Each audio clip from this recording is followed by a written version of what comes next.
Esto no es un desfile de fantasmas al sol. Es el final misterioso del proyecto de un artista hecho realidad. Son solo las chimeneas de la Casa Milà, en las calles de Barcelona. Las hizo Antonio Gaudí hace 70 años, y aquello no se parecía en nada a lo que habían visto hasta entonces los barceloneses en su ciudad. Tampoco se parecía a otras cosas de Europa, solo a lo que hacía Gaudí.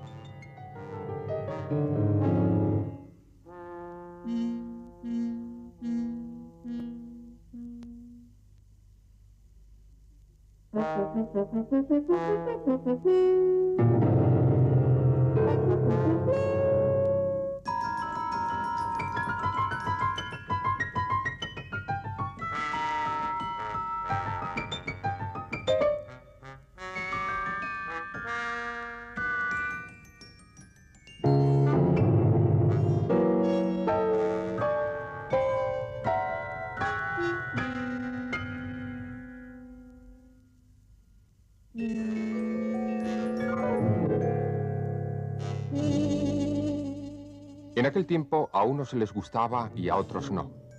Hay siempre una gran cantidad de gente que tiene los ojos programados para el pasado, para las formas que ya se han visto, y rechaza casi biológicamente lo que no se ha visto todavía.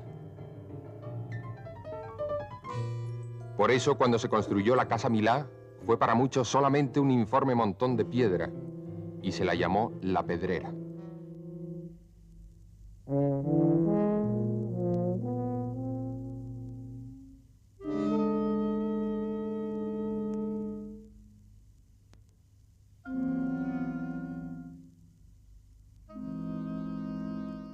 Y la otra, la misteriosa y exquisita Casa Batlló, la Casa de los Huesos, la Casa de los Bostezos.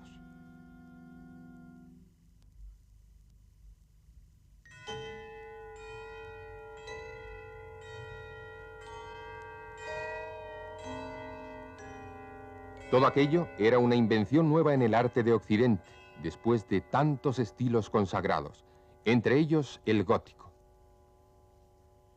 En la época de Gaudí se llevaba en Europa el neogótico, una imitación romántica del gótico, y él mismo se creía dentro de esa afición.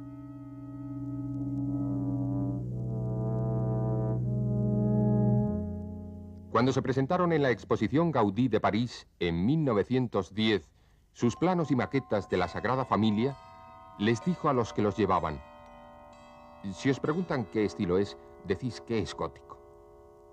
Sin embargo, aquello no era gótico.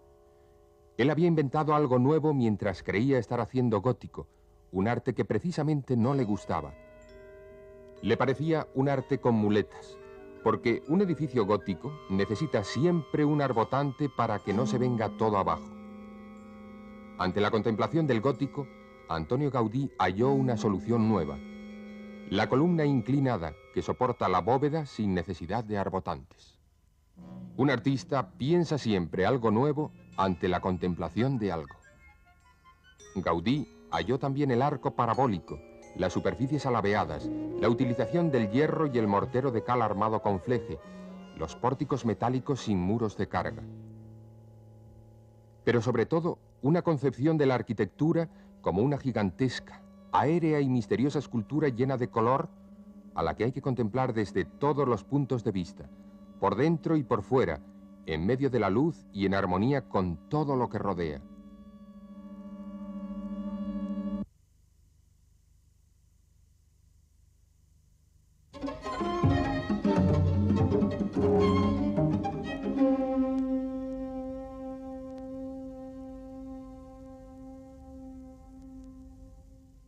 Pese a sus formas poco convencionales, ¿se puede considerar que Gaudí es naturalista? La falta de convencionalismo de Gaudí es precisamente una demostración de su naturalismo. Precisamente convención quiere decir algo que se aparta de lo natural. Gaudí tomó el modelo exacto de la naturaleza para la decoración de sus edificios y también tomó de la naturaleza el modelo para sus estructuras. Entonces no puede haber mayor naturalismo ni más alejamiento del convencionalismo. Es decir, estructuras naturales y decoración naturalista. ¿El dragón es un ejemplo de simbolismo pagano? El dragón efectivamente es el más claro ejemplo de simbolismo pagano o clásico griego que hizo Gaudí en su larga carrera como arquitecto. Este dragón lo proyectó Gaudí para don Eusebio Güell, que era el yerno del marqués de Comillas, a quien el poeta Verdaguer dedicó el poema La Atlántida, que refiere la ida de Hércules al jardín de las Hespérides para robar las manzanas de oro. Entonces, este dragón representa a Ladón, el dragón mitológico griego, que guardaba este jardín de las Hespérides, y al que Hércules venció antes de robarle las naranjas o las manzanas de oro. Este dragón, además, tiene una forma concreta, que es la de la constelación del dragón en el cielo, puesto que la misma leyenda explica que el dragón fue trasladado al cielo. Entonces, la forma del dragón es la constelación y las estrellas están indicadas incluso con estas bolas con pinchos que dan la posición exacta de estas estrellas. La cola representa la Osa Menor y en la parte superior está la estrella polar. Entonces, para demostrar que este es el jardín de las Hespérides, Gaudí puso en la parte alta del pilar un naranjo hecho de antimonio que representa precisamente este árbol del cual vino Hércules a robar la rama cimera para plantarla luego en España, en el jardín de las Hespérides, que es precisamente este. Por eso en sus construcciones él diseñaba todo. Los cimientos, un picaporte, los mosaicos de la cubierta, el hierro de un balcón, y necesitaba a su alrededor un mundo de artesanos capaces de hacer lo que él pensara, y era capaz de hacerlo debido a su práctica en los oficios.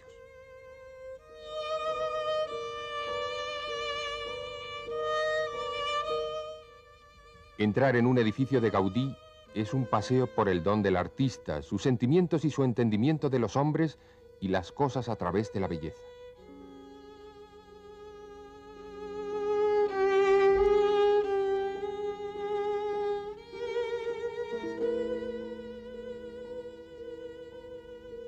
Luego queda aún lo incomprensible, el más allá de la obra de arte, el mismo artista.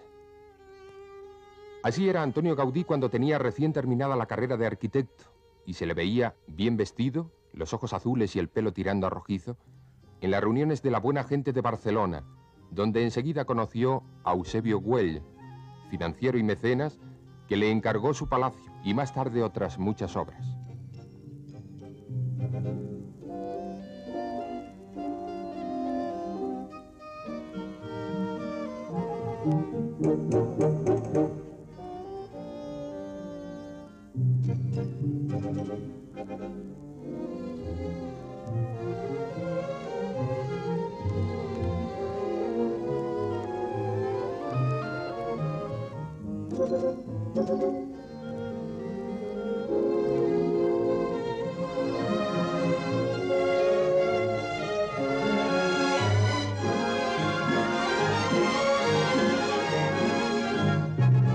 Era también la época feliz en que se enamoró por primera vez.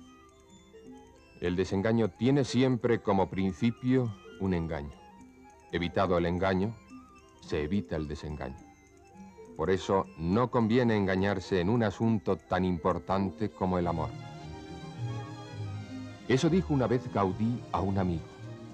¿Por qué se engañaría siempre a Antonio Gaudí en el amor?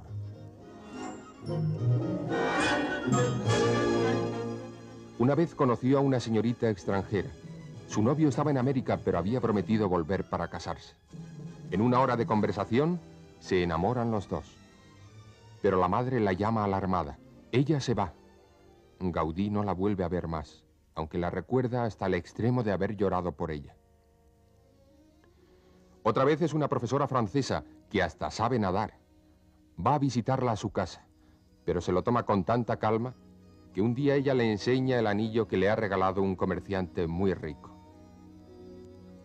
La última vez ella era demasiado mística. Ya se iban a casar y de pronto decide meterse monja.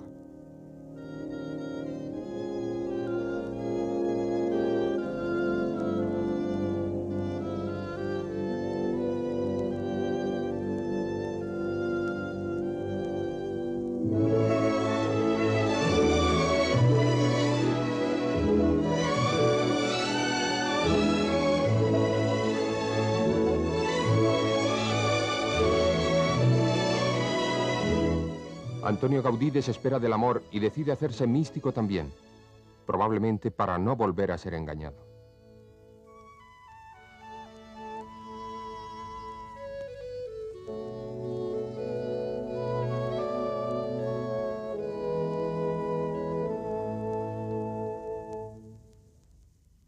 Había otros, además de su novia, que intentaban convertirle también. Uno de ellos, el obispo barcelonés de Astorga, que le encarga su palacio episcopal. Gaudí, que se ha cortado el pelo al rape, come a la mesa del obispo y engorda un poco.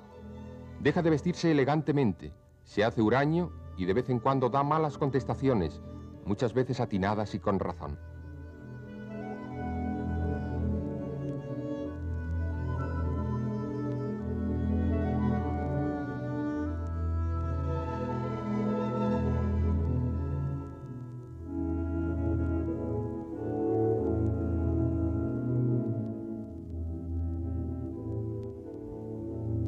Alguien le oyó decir: he corregido todos mis defectos excepto el mal genio. Quizás por eso se hizo antipático en León, donde hace la Casa de los Botines, que la gente dice que se va a caer porque las obras de cimentación están hechas de un modo nuevo.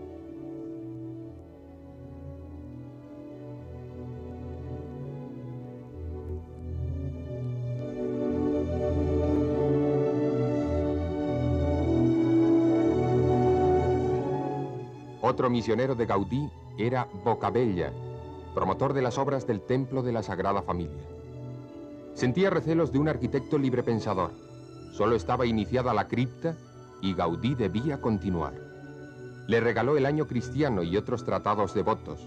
Gaudí se los leyó y empezó a entusiasmarse con la liturgia que produce cosas bellas. Decide dejarse de toda arquitectura civil a partir de 1914 y hacer un poema en piedra a la divinidad. Su capacidad para la arquitectura como forma completa, síntesis de materia, espacio, luz y color, no se deja malograr por nada. Todo le empuja y le incita en su camino de artista. Pero el problema humano sigue. Un día, después de una Semana Santa, le encuentran sus amigos desvanecido en una habitación destartalada. El misterioso semblante fijo en algo fuera del espacio y el tiempo. Por mucho que le decían, no lograban que se moviera de allí. Había ayunado hasta extremos de desfallecimiento. Al fin, el doctor Torres y Borges, obispo de Vic, atina con la palabra exacta, y Gaudí sale de aquel raro sopor y le mira con agradecimiento. Vuelve a la vida y a su estudio, pero él, creador de tantas maravillas estéticas, renuncia extrañamente a toda estética en su persona y no se le vuelve a ver más que con un solo traje negro, siempre el mismo, hasta que se le cae de viejo y que luego cambia por otro exactamente igual. Una actitud ascética que por otra parte tiene la ventaja de hacerle vegetariano. En su taller de magia, su estudio de la Sagrada Familia, se siente feliz, inventando cosas nuevas. Como sus construcciones de superficies curvas son tan distintas de las tradicionales, no le sirve tampoco el sistema tradicional de proyecto y planificación, y hace esos modelos invertidos a los que cuelga saquitos con perdigones para saber el peso que debe soportar cada columna y dónde debe ir. Los puntos de suspensión serán el arranque de las columnas. Todo lo que averigüe lo aplicará al templo de la Sagrada Familia, tan ambicioso y grande que él lo calcula siempre como una larga sinfonía inacabada que otros tendrán que terminar. El arquitecto lo calcula todo, lo matemático y lo decorativo, que tantas veces es una sola cosa. A veces se empeña en problemas un tanto raros. Por ejemplo, un banco donde la gente que se siente se vea imposibilitada de hablar entre sí. Al poco tiempo lo deja.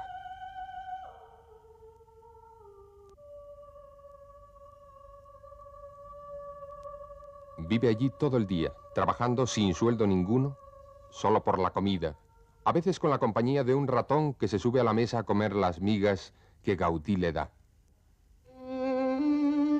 Por la noche se va al chalet del Parque Güell. Allí vive con su sobrina Rosa, huérfana. Gaudí la vigila con mucho cuidado. Solo la deja ir a las diversiones infantiles folclóricas del parque, a funciones religiosas y a espectáculos de absoluta moralidad.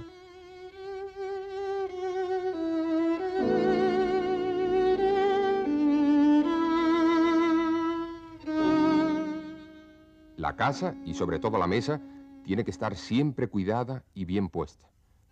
Sin embargo, su traje sigue tan descuidado que una vez, mientras está esperando a que llegue el periódico para comprarlo, le dan una limosna que él acepta.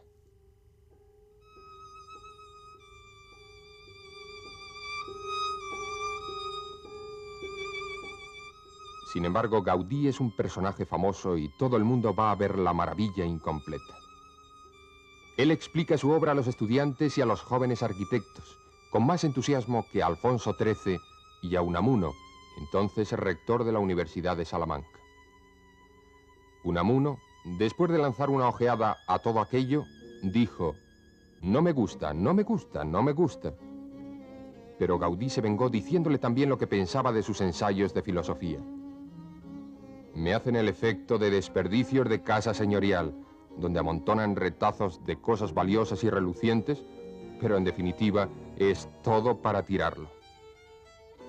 Sin embargo, quedaron amigos. Unamuno le hizo a Gaudí un taburete de papel que el arquitecto conservó en un estante hasta que se deshizo por la humedad. Le llamaba el taburete racional.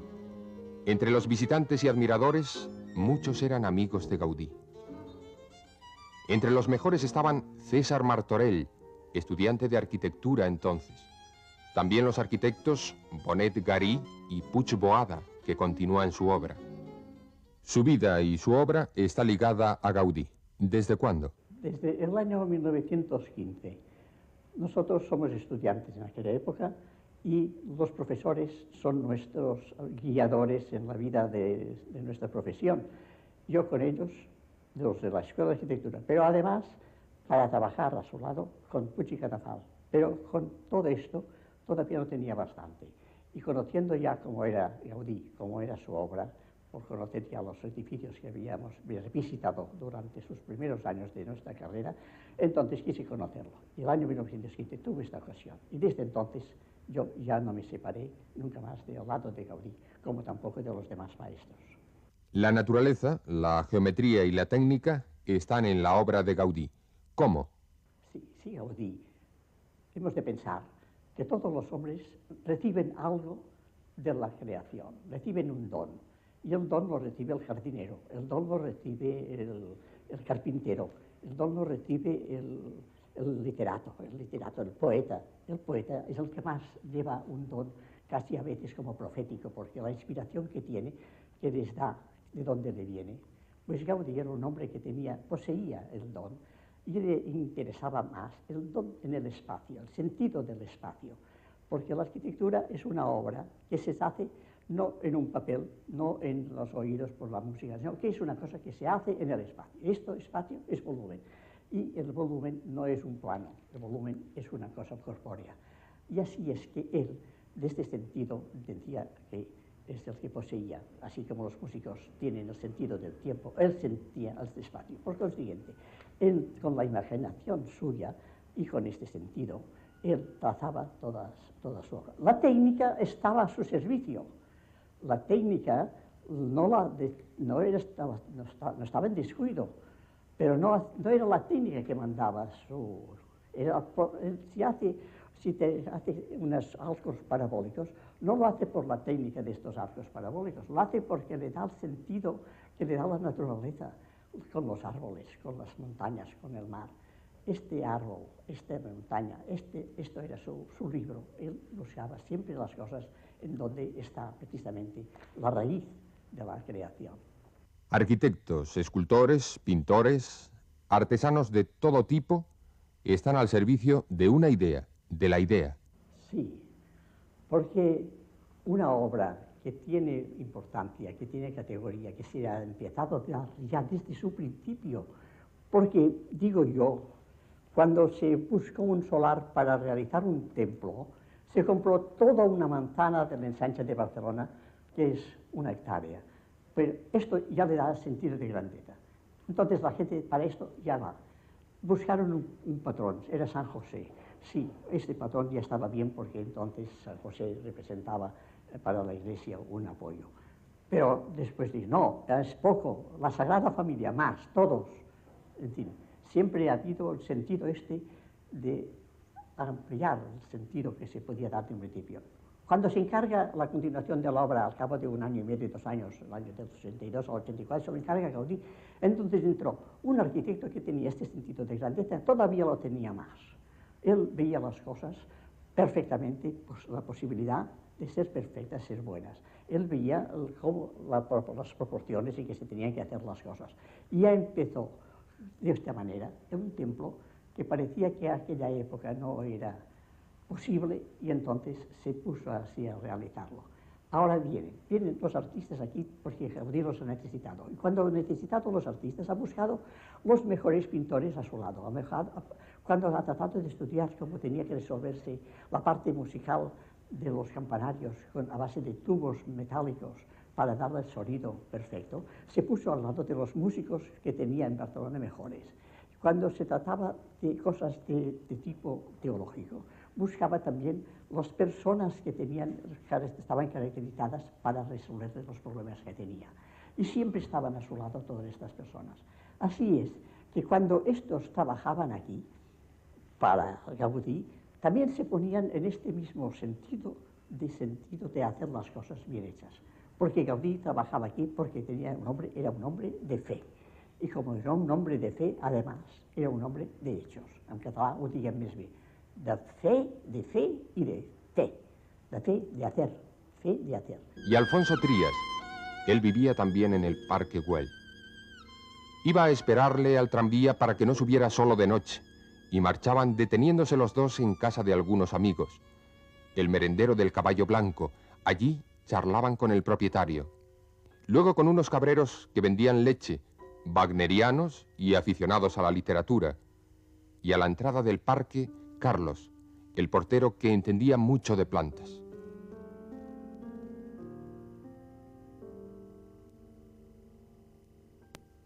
En una calle de Barcelona murió Gaudí.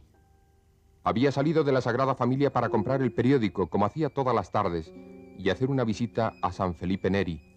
Cuando al atravesar una calle con doble vía, no vio el que venía en la dirección contraria. Él tenía la teoría de que los coches y los tranvías deben tener cuidado con la gente, pero esta vez parece que no fue imprudencia suya. Aquella tarde le había dicho al despedirse al oficial con el que trabajaba: vengan mañana temprano, que vamos a hacer cosas muy bonitas. Había nacido en Reus. Su padre era calderero y hacía alambiques para destilación de vinos. Él vivió siempre en tierras de Cataluña, frente al sol y al Mediterráneo, con la mejor luz de la tierra, según él decía. Es una luz que no engaña, ni ciega como la del trópico, ni produce fantasmas como la del norte. Deja ver todas las cosas como son y hace pensar y crear cosas bellas.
En aquel tiempo a unos se les gustaba y a otros no. Hay siempre una gran cantidad de gente que tiene los ojos programados para el pasado, para las formas que ya se han visto, y rechaza casi biológicamente lo que no se ha visto todavía. Por eso, cuando se construyó la Casa Milá, fue para muchos solamente un informe montón de piedra, y se la llamó La Pedrera.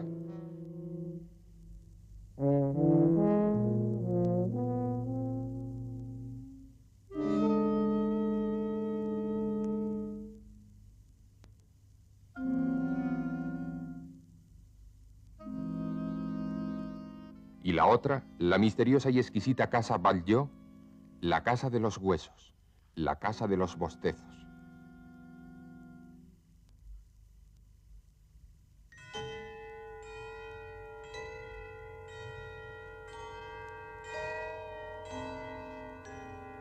Todo aquello era una invención nueva en el arte de Occidente, después de tantos estilos consagrados, entre ellos el gótico. En la época de Gaudí se llevaba en Europa el neogótico, una imitación romántica del gótico, y él mismo se creía dentro de esa afición.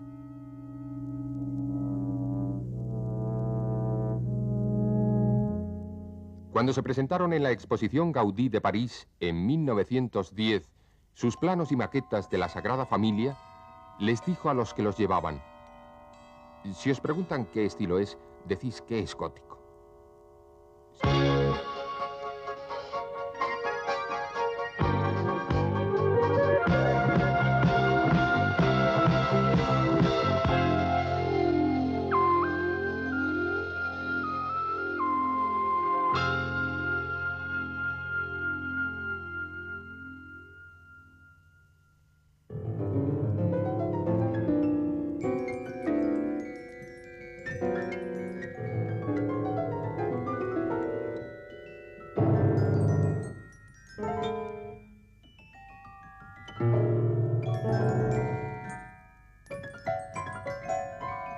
Esto no es un desfile de fantasmas al sol. Es el final misterioso del proyecto de un artista hecho realidad. Son solo las chimeneas de la Casa Milá, en las calles de Barcelona. Las hizo Antonio Gaudí hace 70 años, y aquello no se parecía en nada a lo que habían visto hasta entonces los barceloneses en su ciudad. Tampoco se parecía a otras cosas de Europa, solo a lo que hacía Gaudí.